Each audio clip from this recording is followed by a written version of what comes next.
天下兴亡多少事，茫茫我身中，情悠悠，思悠悠。We're here today so that we can reclaim this day and we can honor the Chinese lives that were lost during the construction of the Canadian railway system. Thought to believe about 4,000 Chinese railway workers.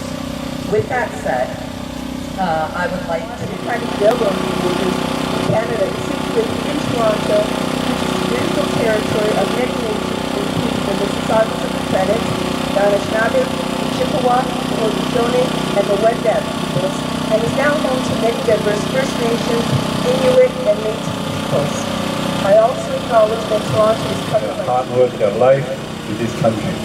I'd like to thank the senior group, FPP Chris,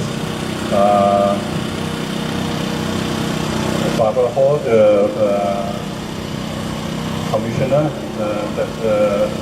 from before, and also the latest commissioner is Patricia DeGoy, Adrian Bapinton, Toronto York Region Labour Council, Wilson Lau from the Railroad Historical Association. Historical moments in Canada that some of us who have now grown up don't know about, don't remember, and for a lot of us who are immigrants, we just came to Canada and we think, oh, July 1st, we should celebrate.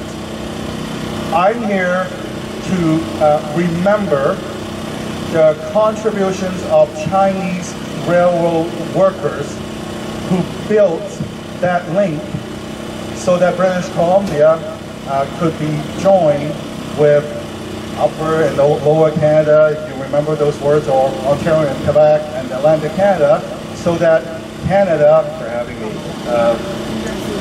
大家好，我是 Spadina Fortune， 小丽人 Chris Glover， 我们在这里纪念中华铁路工人的牺牲。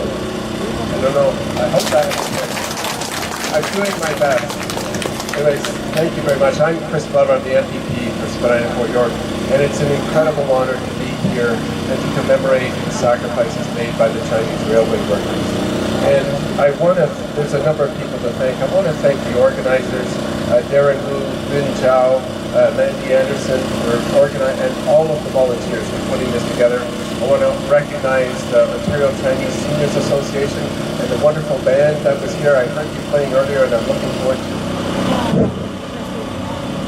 尊敬的各位来宾，大家上午好。今天是国庆日，举国上下普天同庆，共享快乐。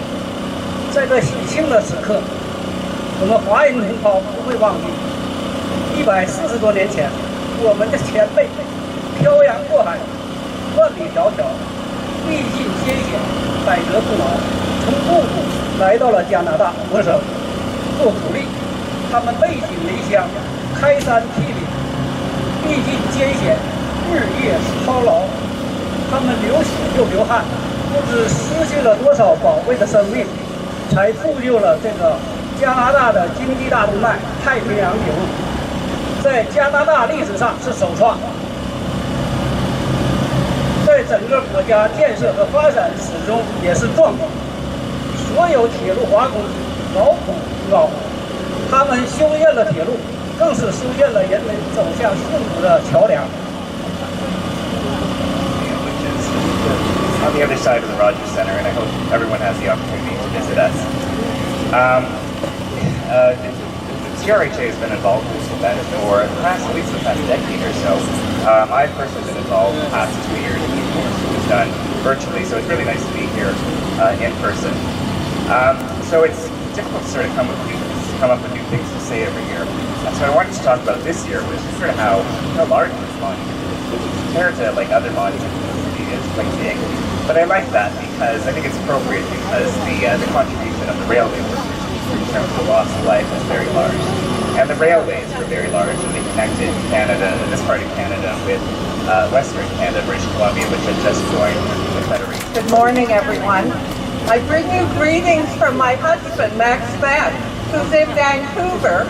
And I spoke to him last night, and he said, I wish I was home so I could go tomorrow morning to the commemoration of the contribution of the Chinese railway workers.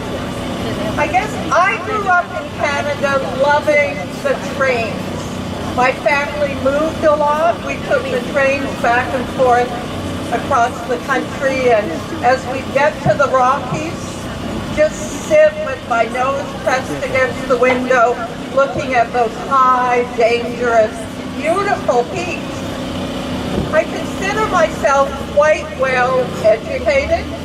However, during my years in the Canadian education system, I never learned about the contribution of the Chinese railway workers to the founding of our country. Canada would not be Canada as we know it today, but for the hundreds, the thousands of workers who came from China to help build the railway. And as a result, Max, my husband, and I decided that every year on Canada Day, we were going to start our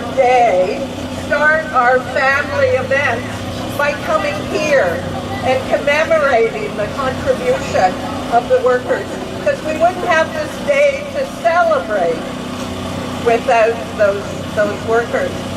We met James and Vera Pond in the late 80s when this was first built, and they invited us to come to this event, and we continue to do that.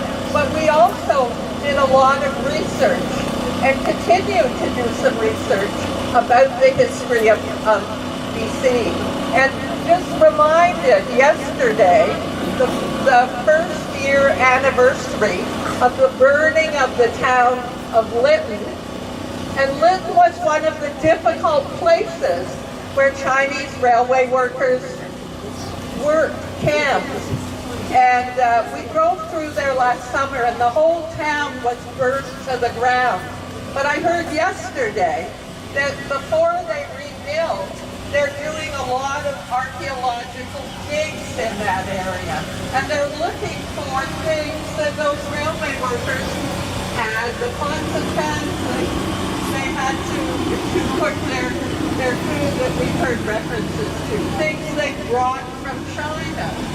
And so, also looking for archaeological things from the indigenous peoples in that area.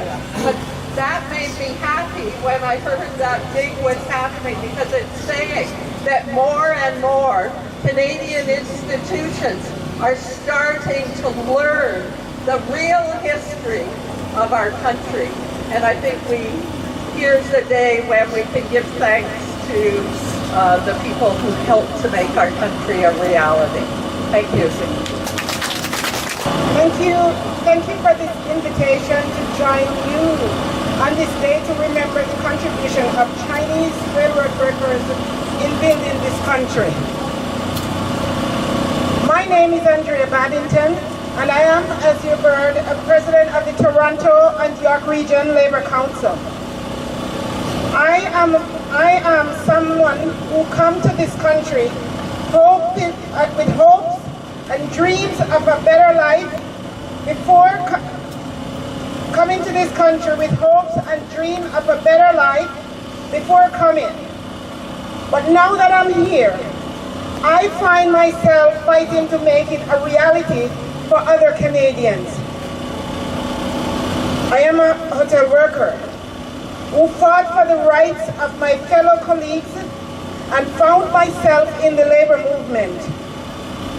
I think this must have been the sentiment of many of the Chinese railroad workers who came to Canada hoping for better life, but found themselves facing a brick wall of racism that white Canadians call yellow peril.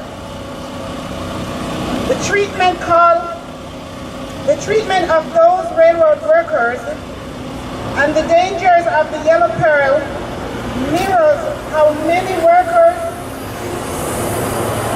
in the last 2 years, particularly workers of color, were treated during the COVID pandemic, needlessly exposed to danger and harm. Labor speak out against anti-Asian racism, anti-indigenous racism, anti-black racism, and all the forms of hate and bigotry. Our Labor Council is committed to help dismantle systemic racism in our society, and it is one of the 5 pillars of our strategic plan. This is particularly important at the time when the Toronto police has finally admitted that they have been policing Black, Indigenous, and racialized community more than others. We have asked our local union to incorporate anti-racism as part of health and safety. Given the heavy emotional and mental burdens of workers facing racism, we have other campaigns like Yes It Matter, which I like. Good morning.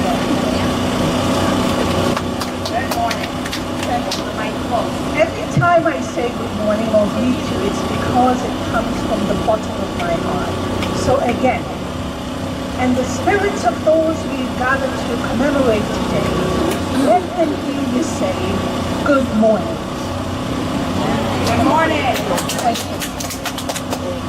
I am Patricia Daguerre, Chief Commissioner of the Ontario Human Rights Commission, as your co-host was said. It is an honor to join you today to reflect and memorialize the lasting contribution which Chinese railroad workers gave to this country.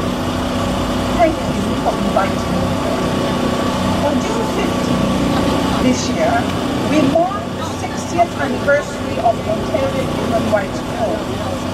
The fourth theme for the 2023 year is reflecting, imagining, responding, and results. Reflecting on this history is consistent with that. Whose wreath this is? Ontario Chinese Senior Association. Beautiful. Thank you very much. 我们将怀念你的微笑，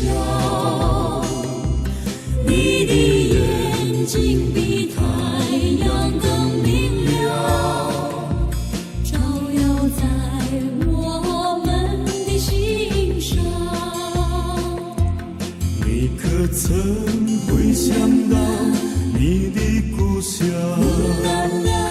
多么寂寞，多么凄凉。想一想你曾懂我的痛苦，想一想留给我的悲伤。走过来，坐在我的身旁，不要离别的这样匆忙，要记住红河谷，你的故乡。还有那热爱你的姑娘。